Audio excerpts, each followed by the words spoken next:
Good morning everyone. तो आज एक नया टॉपिक स्टार्ट करने जा रहे हैं जिसका नाम है shear force and bending moment. जैसा कि आपको स्क्रीन पे दिख रहा होगा।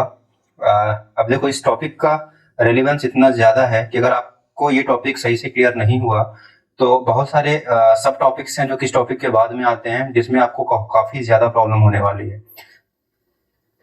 अब उनमें से अगर मैं नाम बताऊं आपको, तो आप जैसे आप डिफ्लेक्शन बीम्स में निकालते हो, आप उनका डेल्टा निकालते हो, आप उनका एंगल ऑफ डिफ्लेक्शन निकालते हो, वो सारी चीजें निकालते हो, तो उन सब में कहीं ना कहीं शियर फोर्स और बेंडिंग मोमेंट कॉन्सेप्ट आता है। आपको शियर फोर्स निकालना पड़ेगा, बेंडिंग मोमेंट निकालना पड़ेगा। आगे हम देखेंगे कि बहुत सारे मेथड्स होते हैं जिसमें हमें थीटा और डेल्टा फाइंड आउट करने के लिए, यानी कि आपका जो बीम में जो आपके पास डिफॉर्मेशन हो रहा है वर्टिकल डायरेक्शन में, या बोलो जितने डिफ्लेक्शन हो रहा है, उन सब चीजों को निकालने के लिए शियर फोर्स और बेंडिंग मोमेंट का भी यूज पड़ता है कुछ मेथड्स में, तो वहां पे भी यूज होगा। तो ये जो टॉपिक है ये बेस है, और अगर आपका बेस क्लियर नहीं हुआ शियर फोर्स और बेंडिंग मोमेंट का, तो आपको आने वाले सारे सब टॉपिक्स में काफी ज्यादा प्रॉब्लम होने वाली है। ठीक है, तो आइए स्टार्ट करते हैं। सबसे पहले देखते हैं बीम क्या होती है। जैसे कि यहाँ पे लिखा हुआ है कि कोई भी स्ट्रक्चरल मेंबर जिसपे लोड किस डायरेक्शन में लगता है, परपेंडिकुलर डायरेक्शन में, उसकी एक्सिस के। तो याद रखना, अगर कोई भी हमारे पास बीम गिवन है और उस पर जो लोड लग रहा है, तो उसको क्या लोड लग रहा है जो परपेंडिकुलर डायरेक्शन में एक्सिस के, तो उसको क्या बोल देते हैं, बीम बोल देते हैं।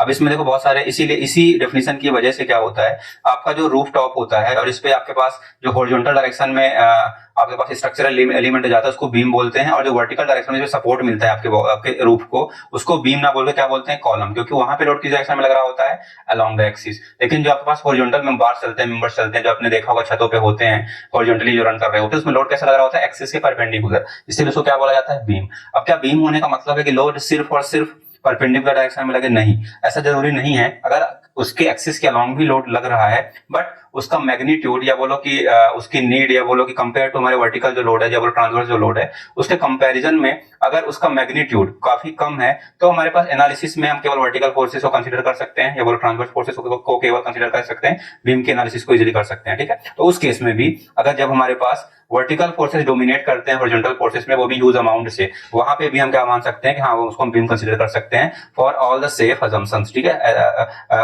For the analysis of the beam. ठीक है, तो वहां पे उसको बीम कंसीडर कर सकते हैं। यहाँ पे मैंने डायग्राम बनाया हुआ है बीम का, आप लोग देख रहे हो, बीम की एक्सिस है और उस पे लोड मैंने दिखाया है किसे, वर्टिकल बीम के एक्सिस के ट्रांसवर्स डायरेक्शन में डब्ल्यू लोड लगा हुआ है। ठीक है, तो I hope this is clear about the beam. Beam क्या होती है, कभी प्रॉब्लम नहीं होगी आपको। ठीक है, अब उसके बाद देख लेते हैं सपोर्ट्स कौन कौन से होते हैं। सबसे पहला हमारे पास सपोर्ट है रोलर सपोर्ट। क्योंकि देखो बीम है तो बीम को कहीं ना कहीं सपोर्ट तो चाहिए। अब वो सपोर्ट आपको उसको किस किस फॉर्म में मिल सकता है, तो यहाँ पे मैंने कुछ मेजर सपोर्ट्स की बात करी है। सबसे पहला सपोर्ट है रोलर सपोर्ट। और रोलर सपोर्ट की खास बात क्या होती है कि इसमें हमारे पास कोई भी बीम होगी और वो रोलर के थ्रू सपोर्टेड होगी, तो याद रखना उसका केवल एक डायरेक्शन में मोशन क्या होगा, स्टॉप होगा। मतलब कि आप जो रोलर सपोर्ट होता है वो बीम के केवल वन डायरेक्शन के मोशन को स्टॉप करता है। अगर मैं बात करूं कि अगर 3D में कोई प्लेनर मेंबर है, तो उसका दोनों एक्स एक्सिस के अलॉन्ग मोशन कर सकता है, ट्रांसलेट कर सकता है, वाई एक्सिस के लॉन्ग ट्रांसलेट कर सकता है, और क्या एक्स वाई प्लेन पे रोटेशन कर सकता है। तीन ही मोशन पॉसिबल होते हैं। तो अगर हमारे पास रोलर सपोर्ट है, तो इसमें से हमारे पास एक मोशन क्या हो जाएगा, हमारे पास स्टॉप हो जाएगा।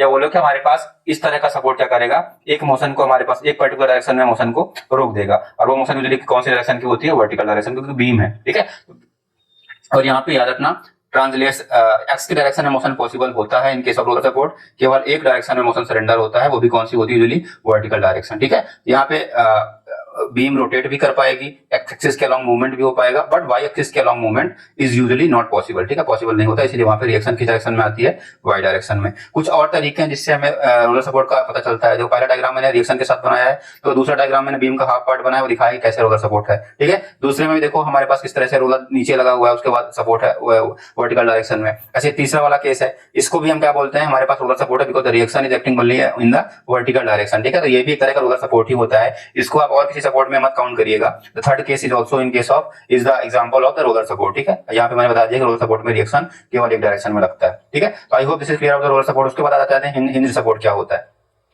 अब देखो हिंज सपोर्ट क्या है, जैसे रोलर सपोर्ट में हमारे पास डायरेक्शन ऑफ मोशन एक डायरेक्शन में सरेंडर हुआ था, हिंज सपोर्ट में क्या होगा, डायरेक्शन ऑफ मोशन दो डायरेक्शन में सरेंडर होगा, यूजुअली वर्टिकल डायरेक्शन और हॉरिजॉन्टल डायरेक्शन में। इस केस में जब भी बीम हिंज सपोर्ट होगी, तो उसमें क्या होगा, केवल और केवल एक उसका मोशन है, बोलो कि रोटेशन पॉसिबल होता है, और बाकी जो बाकी जिन डायरेक्शंस में हमारे पास मोशन उसका सरेंडर होता है डायरेक्शन में रिएक्शंस आ जाती हैं, ठीक है। इसीलिए यहाँ पे देखो मैंने बीम बनाई हुई है और जब उसको हिंज सपोर्ट किया हुआ है तो देखो यहाँ पे रिएक्शन कौन कौन सी आ रही है, R2 एक सपोर्ट पे, सिमिलरली दूसरे सपोर्ट पे R और R2 आ रही है, ठीक है। बैलेंसिंग के लिए मैंने ऐसा कर दिया है, अदरवाइज आपको R1 R2 R3 R4 जो भी नाम देना है आप दे सकते हो, ठीक है। तो याद रखना जब भी हमारे पास हिंज सपोर्ट होगा तो हमारे पास जितना भी हॉरिजॉन्टल डायरेक्शन में मोशन होगा वो सरेंडर हो जाएगा, मतलब वो नहीं हो पाएगा। वर्टिकल डायरेक्शन का मोशन भी सरेंडर हो जाएगा, but rotation of the beam will be possible अगर हमारे पास क्या है, हिंज सपोर्ट है तो, ठीक है। इसीलिए मूवमेंट में कोई कंपोनेंट नहीं आता है। अब देखो हिंज सपोर्ट के साथ एक छोटा सा पार्ट आता है हिंज जॉइंट का। तो हिंज जॉइंट की अच्छी बात क्या होती है, जब भी हमारे पास किसी भी बीम के मिड पॉइंट पे या और कहीं भी पॉइंट पे इस तरह का हमारे पास जो मैंने डायग्राम बनाया हुआ है, आपको इस तरह का कुछ स्ट्रक्चर दिखे या बोलो कि इस तरह का हमारे पास डायग्राम दिखे तो समझ लेना कि हमारा क्या है, हिंज जॉइंट है, सपोर्ट नहीं है। अब हिंज जॉइंट की अच्छी बात क्या होती है कि उसमें कोई भी रिएक्शंस नहीं आती हैं। याद रखना आप इस जॉइंट के अबाउट आप बहुत सारी चीजें कैलकुलेट करते हो बीम को फ्री मान के, तो याद रखना हिंज जॉइंट की अच्छी बात होती है कि यहाँ पे कोई भी रिएक्शंस नहीं आएंगी। बाकी जब हम एनालिसिस करेंगे तो आपको समझ में आएगा कि हिंज जॉइंट को हम कैसे यूज करते हैं किसी भी बीम के एनालिसिस करने के लिए। बट अभी के लिए बस याद रखना जब भी इस तरह का डायग्राम दिखे तो आप समझ जाना क्या होगा, वो हिंज जॉइंट होगा, ठीक है। अब आते हैं अगले सपोर्ट पे, फिक्स सपोर्ट है। यही हमारे पास तीन मेजर सपोर्ट होते हैं वैसे, तो फिक्स सपोर्ट आपको यहाँ पे दिख रहा है। अब देखो फिक्स सपोर्ट की क्या बात थी, हमारे पास पहला सपोर्ट था उसमें केवल एक डायरेक्शन में मोशन सरेंडर था, आपके पास फिर हिंज जॉइंट आया, दो डायरेक्शन में मोशन सरेंडर हुआ। अब क्या हुआ, फिक्स सपोर्ट आ गया जिसमें दो डायरेक्शन में मोशन और थर्ड डायरेक्शन में रोटेशन वो भी सरेंडर हो जाएगा। This means the beam is fixed, now it can not rotate, it can not move translationally या बोलो कि next direction and Y direction. इस वजह से क्या आएगा, हमारे पास रिएक्शंस आएंगी vertical as well as horizontal direction में अलोंग विद द मूवमेंट, क्योंकि यहाँ पे मूवमेंट भी पॉसिबल नहीं है बीम का। क्लियर, और दिखाया इस तरह से जाता है जो कि मैंने डायग्राम में आपको बनाया हुआ है। दोनों में से कोई सा भी डायग्राम चूज कर सकते हो, आपको एग्जाम में या बोलो कि कहीं पे भी आपको अगर इस तरह से स्ट्रक्चर दिखता है जिसमें सपोर्ट इस तरह से बना हुआ है तो समझ जाना क्या है, वो फिक्स्ड सपोर्ट। तो ये था डिस्कशन जो कि हमारे पास मेन सपोर्ट्स होते हैं उनके बारे में। अब बात कर लेते हैं हमारे पास बीम्स, इस तरह की बीम्स होती हैं, ठीक है। तो डिफरेंट टाइप्स की बीम होती है। सबसे पहले हम बात कर लेते हैं हमारे पास सिंपली सपोर्टेड बीम की, ठीक है। तो यहाँ पे सिंपली सपोर्टेड बीम मतलब कैसे, नाम से ये simply supported, this beam will be supported simply, ठीक है। तो सिंपली सपोर्ट का मतलब क्या होता है यहाँ पे हमारे पास कि जब भी हमारे पास किसी भी बीम को इस तरह से सपोर्ट किया जाता है कि हमारे पास क्या आते हैं, हमारे पास एक तरफ या तो हिंज सपोर्ट हो, दूसरी तरफ रोलर सपोर्ट हो, या बोलो दोनों तरफ रोलर सपोर्ट हो, या बोलो दोनों तरफ हिंज सपोर्ट हो। जब भी इस तरह की बीम आएगी तो हम उसको क्या बोल देंगे, हम बोलेंगे सिंपली सपोर्टेड। याद रखना मैंने क्या बोला, या तो दोनों साइड हमारे पास हिंज सपोर्ट हो, तो दोनों साइड हमारे पास रोलर सपोर्ट हो, या तो एक रोलर सपोर्ट हो और एक हिंज सपोर्ट हो। इसमें जो सबसे मोस्ट ऑकरेंस वाला केस है वो कौन सा है, एक तरफ हिंज सपोर्ट दूसरी तरफ रोलर सपोर्ट। अब ऐसा क्यों है, क्योंकि हमारे पास पता है कि कोई भी बीम होती है यूजुअली उसका थर्मल एक्सपेंशन या कॉन्ट्रैक्शन होता है डिपेंडिंग अपॉन वेदर कंडीशंस या आपके पास थर्मल ट्रीटमेंट की वजह से, या बोलो कि जिस तरह का भी हमारे पास सराउंडिंग है उसका उस पर इंपैक्ट पड़ता है, उसकी वजह से उसका एक्सपेंशन पॉसिबल होता है। दैट्स व्हाई एक साइड अगर हम रोलर करते हैं तो बीम में थर्मल एक्सपेंशन कॉन्ट्रैक्शन इजीली हो पाता है, जिसकी वजह से उसके अंदर थर्मल स्ट्रेसेस जनरेट नहीं होती हैं, जिससे बीम की जो लाइफ है उसकी स्ट्रेंथ है वो मेंटेन रहती है for a longer period of time. तो इस तरह की बीम को क्या बोलेंगे, सिंपली सपोर्टेड। पहला वाला केस मोस्ट ऑकरेंस है, दूसरा वाला केस भी एग्जिस्ट कर सकता है, और तीसरा मैंने बता दिया दोनों तरफ रोलर सपोर्ट होता है जो कि बहुत ही रेयर होता है, बहुत ही रेयर केसेस में, ठीक है। अब इसके बाद हमारे पास आता है कैंटिलीवर बीम। कैंटिलीवर बीम भी आपको दिख रहा है यहाँ पे। कैंटिलीवर का मतलब क्या होता है, कैंटिलीवर मतलब कि लीवर की तरह एक साइड से अटक रहा हो। तो यहाँ पे क्या होगा, एक साइड फिक्स सपोर्ट होगा, दूसरा साइड फ्री होगा। जब भी इस तरह की बीम आपको दिखे समझ लेना को क्या है, कैंटिलीवर, ठीक है। याद रखना एक साइड फ्री होना चाहिए और एक साइड फिक्स्ड होना चाहिए, तभी उसको क्या बोलोगे, कैंटिलीवर। इसी का एक स्पेशल केस आता है प्रॉपर कैंटिलीवर। इसमें क्या होता है, एक साइड तो फिक्स्ड होता है और दूसरा साइड हमारे पास क्या होता है, हिंज सपोर्ट होता है, ठीक है। तो अगर हमारे पास दूसरा सपोर्ट हिंज सपोर्ट है या रोलर सपोर्ट है तो उसको क्या बोल देंगे हम, प्रॉप्ड कैंटिलीवर, ठीक है। याद रखना one side is fixed and other side is simply supported. अब सिंपली सपोर्टेड में सारे आ जाते हैं, चाहे आप हिंज सपोर्ट रखो चाहे आप रोलर सपोर्ट रखो, दोनों में से सारे ही आ जाएंगे, ठीक है। तो उसको क्या बोलोगे, प्रॉप्ड कैंटिलीवर। याद रखना कैंटिलीवर मींस एक एंड फिक्स्ड दूसरा एंड फ्री। प्रॉप्ड कैंटिलीवर का मतलब एक एंड फिक्स्ड और दूसरा and simply supported. Simply support का मतलब तो हिंज सपोर्ट कर दो या तो रोलर सपोर्ट कर दो, तो उसको क्या बोलोगे, प्रॉप्ड कैंटिलीवर, ठीक है। अब बात कर लेते हैं हमारे पास रिएक्शंस की। तो ऑब्वियसली बात है रिएक्शंस उसी तरह से आएंगे। कैंटिलीवर बीम में फिक्स सपोर्ट है, फिक्स सपोर्ट में क्या क्या आता था, फिक्स सपोर्ट में आता था हमारे पास रिएक्शंस आती थी और मूवमेंट आता था। अब यहाँ पे मैंने केवल आर से दिखाया हुआ है आपको, आप चाहो तो R1 और R2 भी दिखा सकते हो, क्योंकि फिक्स सपोर्ट में दोनों तरह से आता है ना, देखो ऊपर में दोनों तरह के रिएक्शंस आते हैं R1 एंड R2, तो आप दोनों दिखा सकते हो, कोई दिक्कत नहीं है। बट यहाँ पे लोड वर्टिकल था इसलिए मैंने केवल R दिखाया है। Otherwise for the safe assumption you can assume कि R1 और R2 की तरह एक मूवमेंट आएगा, तो अब R2 की वैल्यू क्या आ जाएगी 0, अगर हमारे पास सारे के सारे लोड्स क्या है वर्टिकल हॉरिजॉन्टल नहीं है तो। ठीक है, ये याद रखना। कैंटिलीवर बस प्रॉपर्टी सारी जो सपोर्ट वाली है वो रहेंगी, वहां पे रिएक्शंस मूवमेंट सब वही रहेंगे जो कि सपोर्ट्स के होते हैं। ठीक है, प्रोड कैंटिलीवर में भी सेम है, बस हमारे पास हिंद वाला जो पॉइंट है, बोलो जो पॉइंट हमारे पास सिंपली सपोर्टेड है उसमें रिएक्शंस आती है। अब वो डिपेंड करता है किस तरह का लोड है, उस पर वर्टिकल डायरेक्शन में बस रिएक्शन आएगी या तो हॉरिजॉन्टल डायरेक्शन में भी आ सकती है, डिपेंडिंग अपॉन किस तरह का लोडिंग हो रखा है। उसके बाद आती है हमारे पास फिक्स्ड बीम। ठीक है, फिक्स्ड बीम का मतलब क्या है, दोनों एंड हमारे पास क्या हो गए, फिक्स्ड सपोर्ट हो गए दोनों एंड पे। इसमें क्या आएगा, फिर वही हमारे पास रिएक्शंस आएंगे और मूवमेंट आएगा दोनों साइड पर। याद रखना, जिस बीम में दोनों के दोनों एंड फिक्स हैं उसी को बोलते हैं क्या,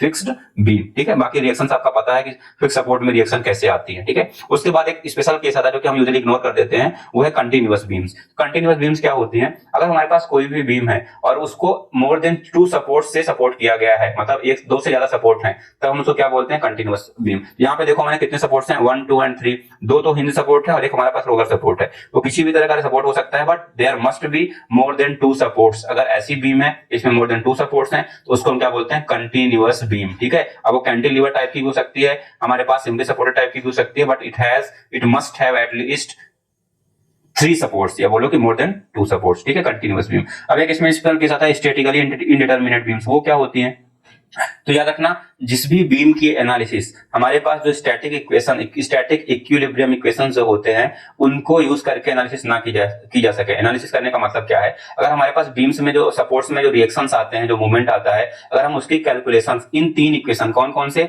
static equilibrium equation summation F X, मतलब ऑल द फोर्सेस का summation along X axis along X direction is equal to 0, all the forces का summation along Y direction equal to 0, and all the forces का movement along the third direction, बोलो along in X Y plane along Z direction is equal to 0। अगर इन 3 equations का use करके हम उसके सारे supports के रिएक्शंस और उसका मूवमेंट सब निकाल पा रहे हैं तो हम क्या बोलेंगे, उसको स्टैटिकली डिटरमिनेट बीम। और अगर हमारे पास कोई एक रिएक्शन बच जा रही है जिसको नहीं निकाल पा रहे हैं हम, या मूवमेंट बच जा रहा है, सपोर्ट का कोई रिएक्शन नहीं निकाल पा रहे हैं, उस केस में हम उसको क्या बोलेंगे, स्टैटिक इंडिटरमिनेट बीम। तो याद रखना, स्टैटिक डिटरमिनेट बीम्स में मैक्सिमम कितने अननोन हो सकते हैं, 1, 2 एंड 3 अननोन हो सकते हैं। अगर वो बीम स्टैटिकली इंडिटरमिनेट होगी, 3 इक्वेशंस एंड 3 अननोन, आप 3 अननोन्स को अगर निकालना है आपको तो कितनी इक्वेशन चाहिए होती है, 3 इक्वेशंस। अगर मोर देन 3 अननोन्स हैं तो आपको 4th इक्वेशन भी चाहिए होगी, तभी आप सारे अननोन्स को निकाल सकते हो। This means in case of statically determinate beams आपके पास मैक्सिमम अननोन्स की नंबर कितने हो सकते हैं, 3 से ज्यादा हुआ तो क्या हो जाएगा, वो स्टैटिकली इंडिटरमिनेट के केस में चला जाएगा। और जो भी बीम हमारे पास स्टैटिकली इंडिटरमिनेट होती है उसको फिर हम, और हमारे पास कोई कंसिडरेशंस होते हैं, यूजुअली हमारे पास जो थर्मल डिफॉर्मेशन वाला कंसीडरेशन हो गया, या फिर बीम का जो अपना डिफॉर्मेशन होता है उसका कंसीडरेशन हो गया, उसको कंसीडर करके हम 4th इक्वेशन बनाते हैं। उसके बाद हम कैलकुलेशन करते हैं सारे अननोन्स निकालने के लिए। ठीक है, but that beam will be for under the category of statically indeterminate beam. ठीक है, स्टैटिकली डिटरमिनेट में क्या करेंगे, केवल 3 इक्वेशन से हमारा काम हो जाएगा। स्टैटिकली इंडिटरमिनेट में हमें एक 4th इक्वेशन की नीड रहेगी, जो कि हमारे पास अगर हमारे 4 अननोन्स हैं तो 4th इक्वेशन की भी नीड रहेगी, जिसको यूज करके हम उसको उसके सपोर्ट्स को या बोलो उसके अननोन्स को, अननोन रिएक्शंस को फाइंड आउट करेंगे। ठीक है, तो याद रखना what is difference between statically determinate beams and statically indeterminate beam. ठीक है, आज के लेक्चर में इतना ही करते हैं। This was a brief introduction about the types of supports and types of beams. Apart from this whatever we will be discussing in the next coming lectures that will be more important, because वहां से क्या start होगा, shear force का concept और bending moment का concept. सबसे पहले shear force वाले पार्ट को करेंगे, उसके बाद देखेंगे क्या क्या चीजें होती है, कैसे एनालिसिस करते हैं, डिफरेंस क्या होता है शियर फोर्स और शियर स्ट्रेस वगैरह में, सारी चीजें। उसके बाद हम उसके एनालिसिस करेंगे, कैसे डायग्राम बनाते हैं शियर फोर्स का, क्या रिलेशंस होते हैं, वो सारी चीजें देखेंगे अगले लेक्चर में। ठीक है, तो आज के लिए इतना ही करते हैं। तो तब तक के लिए एवरीवन अपना ध्यान रखिए, बाय बाय।